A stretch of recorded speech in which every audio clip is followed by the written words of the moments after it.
सबसे पहले ग्राफ की बात करते हैं। ग्राफ हमें दो तरीके से समझना है। कौन कौन सा? एक तो यूनिफॉर्म मोशन का और एक नॉन यूनिफॉर्म मोशन। पहली बात समझ लो कि यूनिफॉर्म मोशन क्या होता है और नॉन यूनिफॉर्म मोशन क्या होता है, उसके बाद हम बात करेंगे बाकी चीज़ों के बारे में। ठीक है, तो सबसे पहली बात वो ये कि जो यूनिफॉर्म मोशन होता है उसका ग्राफ हमेशा कैसे बनता है? ऐसे बनता है, देखो ऐसे स्ट्रेट। यूनिफॉर्म का ग्राफ कैसे बनता है? स्ट्रेट बनता है।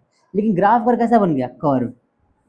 या तो ऐसे बन सकता है या फिर ऐसे बन सकता है।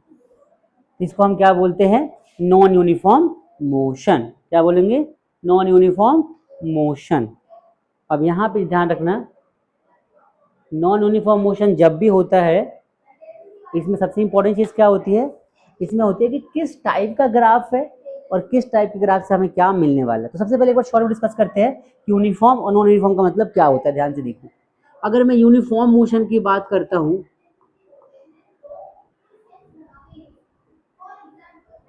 और एक बात करता हूं non uniform motion,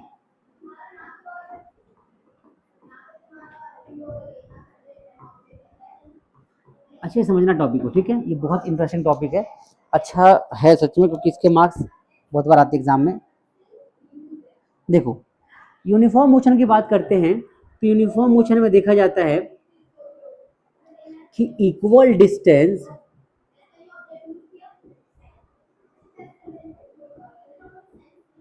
equal time में कवर किया जाता है। क्या होता है? Equal distance covered by an object in equal time interval is called uniform motion. Non uniform में क्या होता है? इसका मतलब होता है कि इक्वल टाइम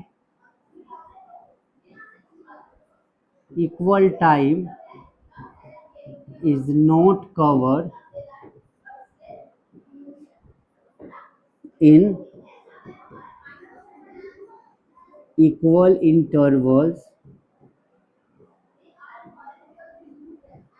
of time। इसको बोलते हैं नॉन यूनिफॉर्म मोशन। आई बात समझ में? अब इसकी equal time is not covered, equal distance is not covered ना। थैंक यू सो मच, आपने मुझे बचा लिया गलती करने से। तो equal distance is not covered in equal intervals of time मतलब क्या होगा? ध्यान से देखो कि मान के चलो कि हमारे पास एक जर्नी है, ए से स्टार्ट होती है, बी से होते हुए सी तक एंड लास्ट डी तक जाता है ऑब्जेक्ट। सेम जर्नी यहाँ पे भी कवर किया जाएगा, मान के चलो। अब यहाँ पे हम क्या देख पा रहे हैं कि एक ऑब्जेक्ट है, ऑब्जेक्ट क्या है? एक बढ़िया सा आदमी है, ठीक है? अब वो ए से चलना शुरू करता है और बी तक जाता है 10 सेकेंड के अंदर, ठीक है? और बी से सी जाता है 5 सेकेंड्स के अंदर और सी से डी जाता है 100 सेकेंड्स के अंदर, ठीक है? अब यहाँ पे 5 सेकेंड है, यहाँ पे टाइम सेव करना पड़ेगा ना यहाँ पे, तो हम यहाँ पे कर लेते हैं थोड़ा सा चेंज, और चेंज में इसको और इसको हटा देते हैं, और यहाँ मान लो 10, यहाँ मान लो 10, यहाँ मान लो 10, ठीक है? तो एक ऑब्जेक्ट है ए से बी, अच्छा ये डिस्टेंस मान लो 100 मीटर का है, ये डिस्टेंस भी 100 मीटर का है, ये डिस्टेंस भी कितना है? 100 मीटर का है। तो 100 मीटर को 10 सेकंड में कवर करता है, फिर नेक्स्ट 100 को 10 सेकंड में, और फिर नेक्स्ट 100 को 10 सेकंड में। मतलब कि जो ऑब्जेक्ट है वो हर इक्वल डिस्टेंस को इक्वल टाइम में कवर करने की कोशिश करता है और कर भी देता है। तो इस टाइप के मोशन को हम क्या बोलते हैं? इसको हम बोलते हैं, क्या बोलते हैं? क्या बोलते हैं भाई इसको? Uniform motion, equal distance in equal time. अब यहाँ पे मान लो कि ये 100 मीटर ये भी है, ये भी कितना है? 100 है, और ये भी कितना है? 100 है। लेकिन ऑब्जेक्ट जो है इस 100 को 2 सेकंड में ही कवर कर लेता है। हो सकता है स्पीड बहुत ज्यादा हो, जैसे यूं भाग रहा हो बिल्कुल, फिर अगले 100 को ये 20 में कवर करता है। मतलब क्या हो गया? स्पीड थोड़ी कम हो गई होगी, हो सकता है रश थोड़ा मिल गया हो, और अगले 100 को कितने में करता है? अगले 100 को करता है 100 सेकेंड्स में। आई बात समझ? मतलब हो सकता है बहुत रश हो, बहुत लोग रोड पे आ गए हो और गाड़ी धीरे धीरे से चल रही है। तो बात समझ में आ रही है कि equal distance in equal time is called uniform and equal distance in non unequal time is called non uniform. Clear हो गया। अब बात करते हैं ग्राफ। आइए, तो ग्राफ का मतलब क्या होता है कि जब भी हम बता दिया कि भाई जब भी कभी ग्राफ हमारा स्ट्रेट हो तो यूनिफॉर्म, और स्ट्रेट ना हो तो नॉन यूनिफॉर्म। कैसे, समझो ध्यान से। मैं बात करता हूं डिस्टेंस और टाइम ग्राफ। किसकी बात करूंगा भाई? डिस्टेंस और टाइम ग्राफ की। डिस्टेंस टाइम ग्राफ क्या होता है, आइए समझते हैं।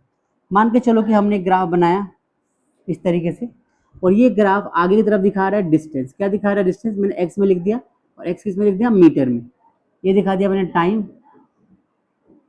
टाइम मतलब टी किस में? सेकेंड्स में। आई बात समझ में भाई? ये डिस्टेंस लिख दिया मैंने। क्लियर हो गया। अब मान के चलो कि एक पर्सन है, यहां से ऐसे ग्राफ उसका शो कर रहा है, तो उस पर्सन ने इस पॉइंट ए से एक पॉइंट बी तक ट्रेवल किया हो। ए से कहां तक गया हो? बी तक गया है। तो ए को मैं यहां पर लेके आऊं, तो मान लो यहाँ पे टाइम t1 और यहाँ पे टाइम क्या हो जाएगा? t2। यहाँ पे डिस्टेंस क्या हो जाएगा? x1, और यहाँ पे डिस्टेंस क्या हो जाएगा? x2। तो अगर मैं बोलूं कि ए से बी तक जो ऑब्जेक्ट गया है वो कितने स्पीड से गया है, वेलोसिटी बताओ, तो क्या हो जाएगा? हम लिख सकते हैं s2 माइनस x1 अपॉन में t2 माइनस t1। ये हमारा फॉर्मूला आ गया। मतलब सबसे पहली बात ये जान लो कि x और t ग्राफ जो होता है ये क्या करता है? It gives speed. क्या देता है ये? स्पीड। डिस्टेंस और टाइम ग्राफ से आपको क्या मिलेगी? हमेशा क्या मिलेगी आपको? स्पीड मिलेगी। डिस्टेंस और टाइम ग्राफ की अगर हम बात करते हैं तो हमेशा आपको स्पीड मिलेगा उससे। क्लियर हो गया सबको? Yes no? बस इतना याद रखो। अब स्ट्रेट है, इसका मतलब ये हो गया कि भाई यूनिफॉर्म मोशन शो कर रहा है, जितना डिस्टेंस उतना टाइम। ठीक है। अब थोड़ा सा इसको स्लो बना के देखते हैं, चेंज कर। देखो अब ग्राफ बनाया हमने कैसा, ठीक है, ये हमारा एक्स है और ये टी है। एक ग्राफ ऐसे, एक ग्राफ ऐसे। अब ध्यान से देखो, ये है ना, ये एंगल बनता है थीटा। पता थीटा क्या होता है? एंगल पता है ना? नहीं पता? एंगल पता है कि नहीं? तो मान लो कि एक एंगल, अच्छा थोड़ा डिटेल में समझो आप इसको। हमारे पास मान लो एक ग्राफ बनना, ठीक है, ऐसे। ये हमारा एक्स है, ये क्या है? ये टी है। अब यहाँ से एक ग्राफ ऐसे शो कर रहा है, मान लो ये ग्राफ हमारा ए का है और ये ग्राफ ऐसे जा रहा है किसका? बी का। दो ऑब्जेक्ट ए और बी, दोनों ग्राफ कैसे दिखाया गया है। अब मान लो कि जो ये वाला है इसका एंगल कितना है? मान लो इसका एंगल थीटा 1 है, इसका एंगल क्या मान लेंगे? थीटा 2। अब बताओ एंगल किसका ज्यादा है, ए का या बी का? भाई इसके साथ किसका एंगल ज्यादा है, इसका या इसका? बी वाले का। तो जिसका एंगल ज्यादा उसकी स्पीड ज्यादा। पहले तो अब ये समझ लो, जिसका एंगल ज्यादा उसकी स्पीड ज्यादा। If angle is greater, angle is greater, angle is greater, speed is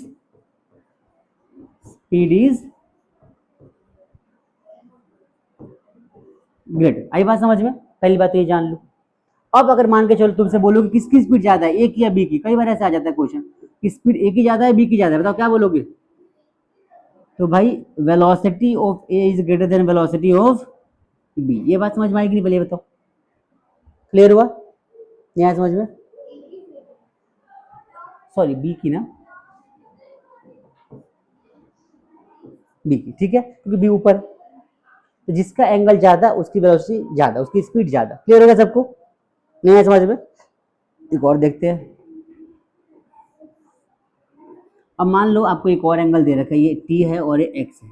एक ऐसे दे रखा है ए का, एक ऐसे दे रखा है बी का, एक ऐसे दे रखा है सी का। मतलब किसकी स्पीड ज्यादा है? ए बी सी, सी की। अच्छा ऐसा क्यों? ऐसा क्यों है कि सी की स्पीड ज्यादा है बी की कम है? तो समझो ध्यान से, कॉन्सेप्ट देखो इसका। अगर तुम ध्यान से अगर देखोगे ना तो हमें क्या दिखाई देगा? देखो ये वाला जो है, ये वाला और ये वाला, देखो इसने डिस्टेंस तो इतना कवर किया, डिस्टेंस तो इतना कवर किया, और टाइम कितना लिया? बहुत कम। टाइम कम है ना इसका। इसका देखो दूसरे वाले का, इसने डिस्टेंस देखो, देखो डिस्टेंस इसने पहले से कम ट्रेवल किया ना, और डिस्टेंस इससे कम ट्रेवल किया है, और टाइम क्या लिया है? ये मान लो टाइम क्या है भाई साहब, अगर ये मान लो इसका टाइम क्या है t1, इसका टाइम क्या हो जाएगा t2। ये मान लो डिस्टेंस हमारा x1 रहा होगा, इसका डिस्टेंस क्या हो जाएगा x2। ऊपर जाएंगे तो डिस्टेंस बढ़ेगा, इधर जाएंगे तो टाइम बढ़ेगा। अब तीसरे की बात करते हैं, तीसरा देखो यहाँ पर है, तीसरा कहाँ पर है, यहाँ पर है, और इसकी डिस्टेंस क्या है ये वाला। अब बताओ किसने सबसे ज्यादा डिस्टेंस कवर किया है, सबसे ज्यादा डिस्टेंस किसने कवर किया है, सी ने। तो सी की स्पीड क्या होगी, ज्यादा। देखो जिसने टाइम कम लिया हो और स्पीड ज्यादा कवर किया हो, डिस्टेंस ज्यादा कवर किया हो, उसकी स्पीड ज्यादा होगी ना। बात समझ में आ रही है, किसी भी मोशन के अंदर टाइम और स्पीड को हमेशा कंपेयर किया जाता है। स्पीड बढ़ता है तो टाइम क्या हो जाता है, कम हो जाता है, डिस्टेंस भी मैटर करता है। अब डिस्टेंस जितने ज्यादा कवर किया और टाइम कम लिया तो स्पीड क्या होगी, ज्यादा। जितने डिस्टेंस जितना ज्यादा कवर किया उसकी स्पीड उतनी ज्यादा, ये मान के चलो आप।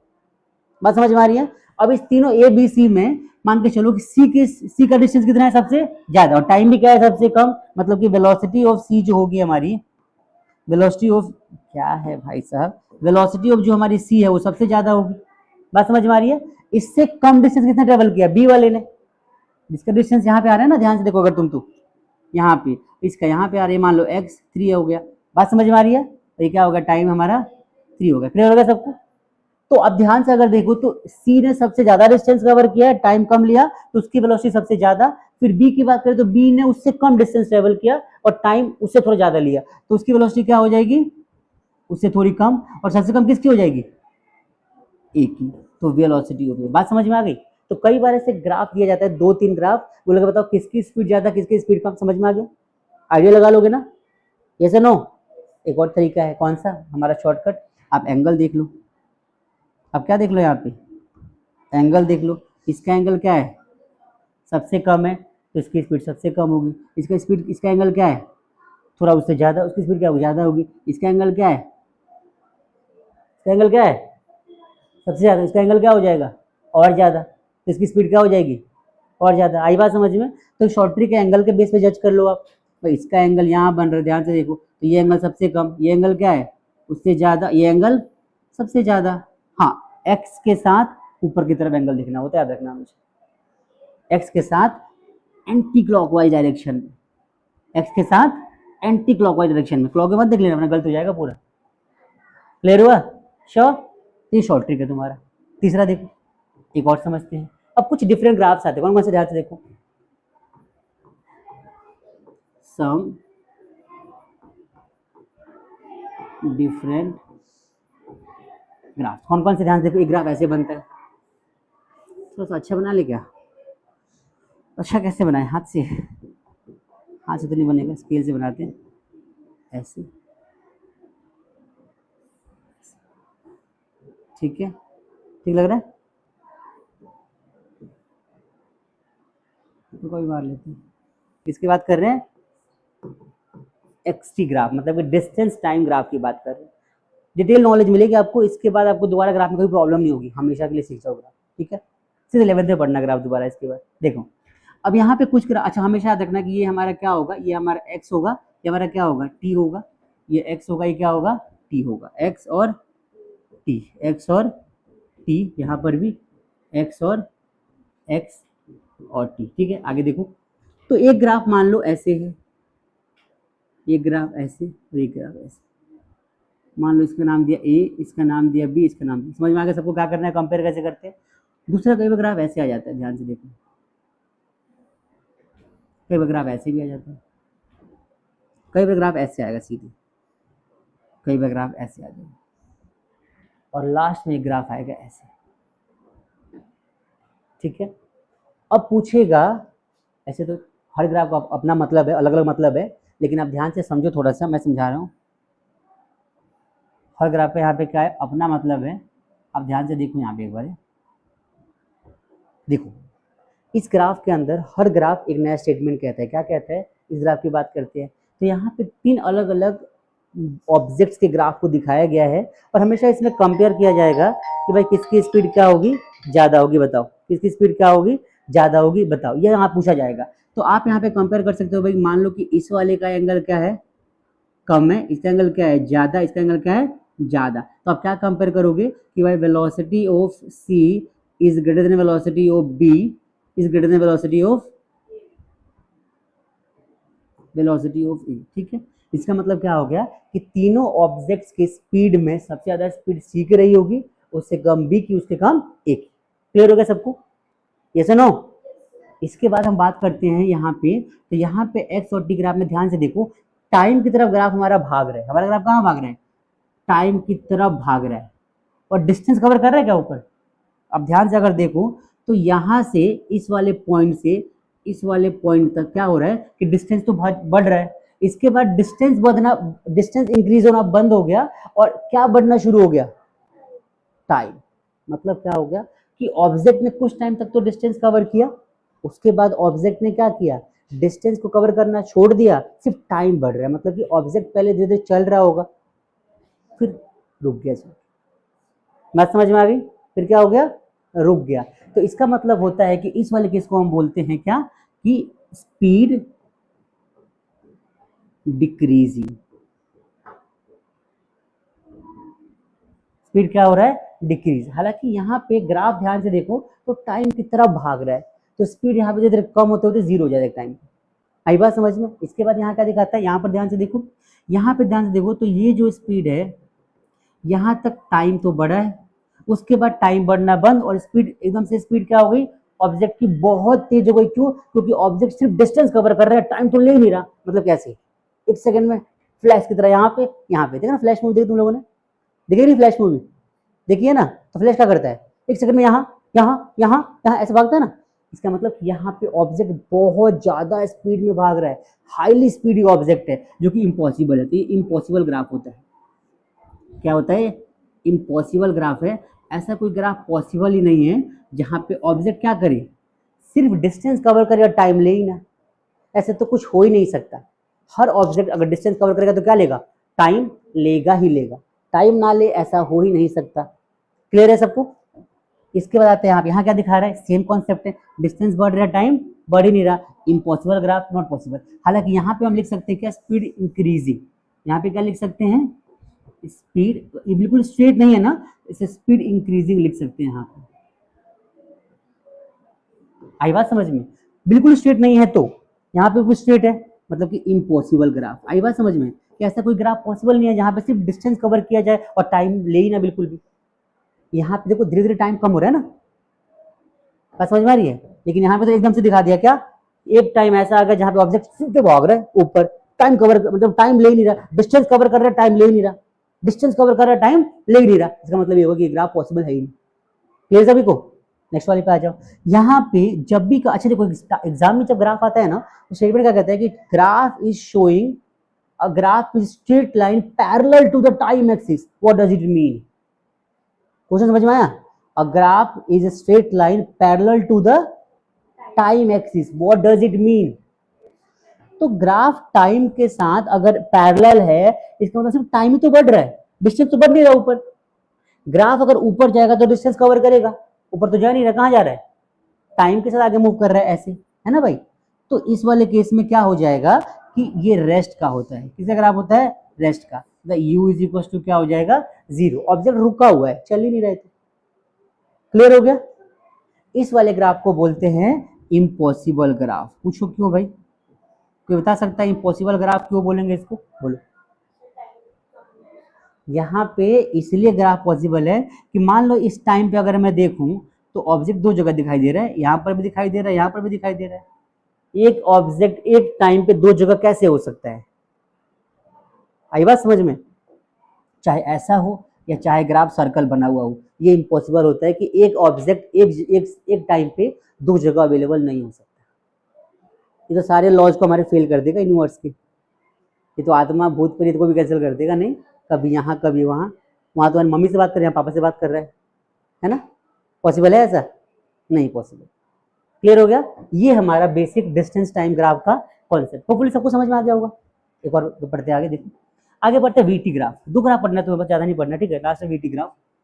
तो वीटी ग्राफ क्या है, ध्यान से देखो। वीटी ग्राफ का मतलब होता है, किसको बोलते हैं? Velocity time graph. क्या बोलेंगे इसको? Velocity time graph. इसका मतलब क्या होता है कि यहाँ पे जो ग्राफ बनता है, ध्यान से देखो, इस ग्राफ के अंदर एक तो हमारी वेलोसिटी गिवन होगी यहाँ पे, और एक क्या गिवन होगा यहाँ पे, टाइम गिवन होगा।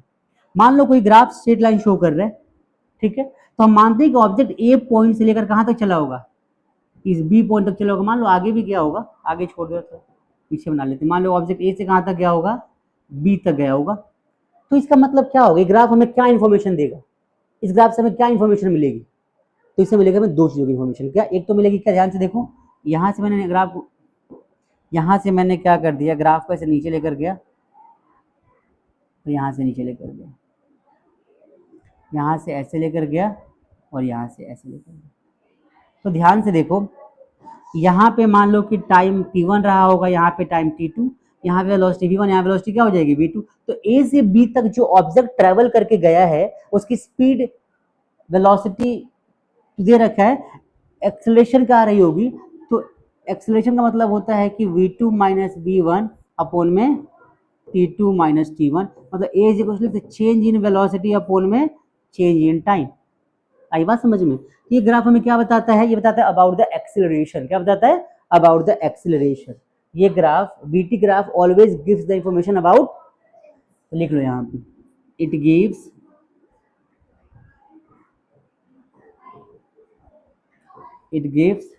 द इंफॉर्मेशन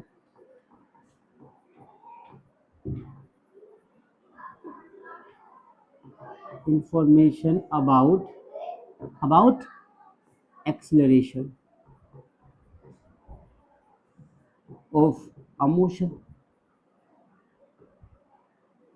किसी भी मोशन का एक्सेलरेशन के बारे में इंफॉर्मेशन देने का काम कौन करेगा, ये हमारा ग्राफ करेगा, वीटी ग्राफ। एक चीज और देखो, ये फॉर्मूला हो जाएगा, ये ग्राफ का नेचर, ठीक है। एक चीज और, ये जो बीच में एरिया दिखाई दे रहा है आपको, जो कवर हुआ है यहाँ पे एरिया, अब मान लो हमें इस ग्राफ से वेलोसिटी तो मिल जाएगी, टाइम भी मिल जाएगा, किस वेलोसिटी पे कितने टाइम पे था ग्राफ हमारा, ऑब्जेक्ट समझ में आ जाएगा।